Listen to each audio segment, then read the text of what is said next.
You know, I saw you a couple of weeks ago in New York. They had this big TNT TBS lunch. Yes, it was fun. And it was actually turned out for one of those events that we're all supposed to show up at. That was a real fun one. There was a nice lunch with like 200 of us, and I ended up at a table with Conan and Angie Harmon and Sasha Alexander. So yeah. Conan O'Brien and I were double dating with Rizzoli and Niles. Yeah, which was very exciting. I've had that dream before. Yes. Did you know which was which? Don't ask. Okay. Don't ask. They still fight about it. I know. Yeah. So it was a very fun time. It was fun. Steve Carell was there. I know Steve you were there. hanging out with him a little bit. Well, I know Steve a little bit from school. We're parents at the same school. And I saw him at this other table, and I thought, I'm gonna do something fun. So I went to one of the waiters. I said, I wanna pretend to bring the bill for this entire lunch to Steve Carell. Can I have one of those little sleeves? And it was a lunch of, let's be clear, like 200 people. 200, right? Yeah, 200 celebrities and executives and writers all in one room. Exactly. So I said, can I have one of those little bill folds? And the waiter said, hell, I can give you a bill. I said, really? He said, he went over to the machine. He said, for how much? I said, $19,240. And he said, how many cents? I said, 71. So that's what he did. They put in a thing. I took it over to Steve, and I just walked up to the table, you know, my best maitre d', and I said, whenever you're ready, there's no rush. and he, of course, pure Buster Keaton Steve, he looked up and went, oh, I didn't, is this? And I said, that's my understanding. and I left, and that was it. And then we never spoke of it again. So either it was a perfect comic moment, or Steve Carell is really pissed at me. Yeah.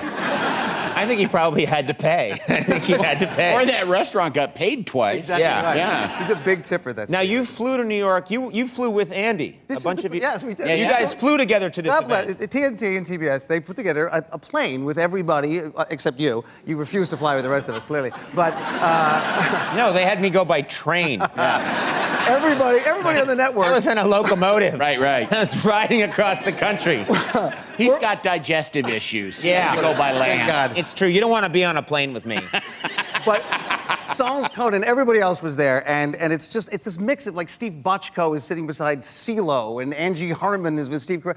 And I'm thinking, this is like a perfect episode, like a special episode of Survivor. You know, the TNT plane emergency crash lands on an island, and, you know, like Lord of the Flies, Andy Richter becomes the king. Oh, yeah. He totally would become king. He's one of the strongest guys I know physically. I would side with him. You want to lean to, you got to come to me. Yeah. I think CeeLo. I also think CeeLo would win. I think CeeLo would be up to all kinds of tricks. Yeah, JoBeth Williams also on the plane. And you think about Poltergeist, the end of Poltergeist. She's pretty tough too. I can go that way. This will be a series, by the way. Yes, someone at Turner's going to pitching. I pitched it. Is this true that you are friends with Elton John? You're pretty good friends with Elton John. I went to high school with Elton's partner, with David Furnish, in Toronto, and so yes, I haven't seen them a whole lot lately, but there was a time. I don't know why you're asking this, because I was telling the story before, that my wife and I had Elton and David over to our house for dinner. That would be, I think, a lot of pressure to have Elton John over to your house. My wife and I live a pretty normal life, and David phoned one day and said, hey, we're in town, let's have dinner. I said, great. And my wife said, have him over. And she thought he was just him. He said, okay, Elton and I will be over Sunday. I said, what do we do? And my wife said, barbecue?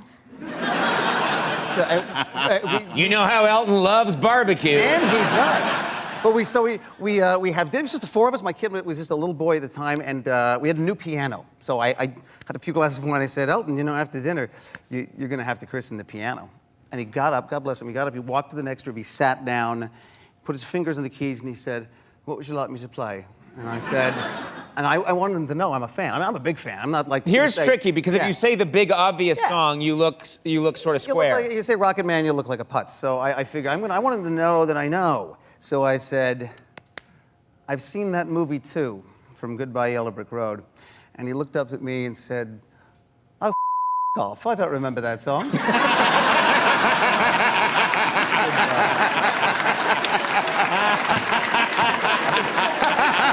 And then he starts playing Rocket Man. Rocket Man! That's all he wants to play. Please! Because what if his whole life is everyone's being cool? Exactly. No one ever asked him to play Rocket Man. I just want to play your song, for God's sake. Yeah, exactly.